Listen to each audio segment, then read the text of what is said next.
ഈ തെരഞ്ഞെടുപ്പിൽ ഇടതുപക്ഷ ജനാധിപത്യ മുന്നണിക്ക് ലക്ഷക്കണക്കിന് വോട്ടർമാർ വോട്ട് രേഖപ്പെടുത്തിയിട്ടുണ്ട്. ഈ പ്രതികൂലമായ സാഹചര്യത്തിലും അങ്ങനെ ഇടതുപക്ഷ ജനാധിപത്യ മുന്നണിക്ക് അനുകൂലമായി വോട്ട് രേഖപ്പെടുത്തിയ എല്ലാ ജനവിഭാഗങ്ങളെയും ഇടതുപക്ഷ ജനാധിപത്യ മുന്നണി അഭിനന്ദിക്കുന്നു. രാഷ്ട്രീയമായി ഇടതുപക്ഷ ജനാധിപത്യ മുന്നണിയോടൊപ്പം നിൽക്കുന്നവർ മാത്രമല്ല, മറ്റിതര വിഭാഗങ്ങളും വിവിധ മണ്ഡലങ്ങളിൽ ഇടതുപക്ഷ ജനാധിപത്യ മുന്നണിക്ക് വോട്ട് ചെയ്തിട്ടുണ്ട്. അങ്ങനെ ഇടതുപക്ഷ ജനാധിപത്യ മുന്നണിക്ക് സഹായകരമായ നിലപാട് സ്വീകരിച്ച എല്ലാ വോട്ടർമാരെയും ഇടതുപക്ഷ ജനാധിപത്യ മുന്നണി അഭിനന്ദിക്കുന്നു. എന്തുകൊണ്ട് ഈ തോൽവി ഉണ്ടായി എന്നുള്ള പ്രശ്നം അതിസൂക്ഷ്മമായ വിശകലനത്തിന് വിധേയമാക്കാൻ ഇടതുപക്ഷ ജനാധിപത്യ മുന്നണി തീരുമാനിച്ചിട്ടുണ്ട്.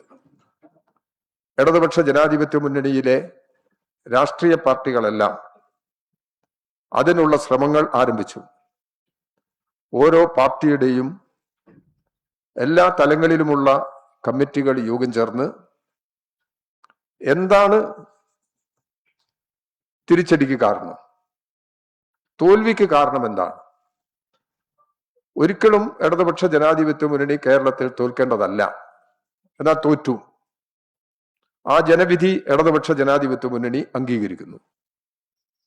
ജനവിധി അംഗീകരിച്ചുകൊണ്ട് എന്താണ് ഇങ്ങനെ ഒരു നിലപാട് സ്വീകരിക്കുന്നതിന് കാരണമായത്, ആ കാരണങ്ങളെ സംബന്ധിച്ച് സമഗ്രമായ പരിശോധന നടത്തുക എന്നത് തന്നെയാണ് കാണുന്നത്.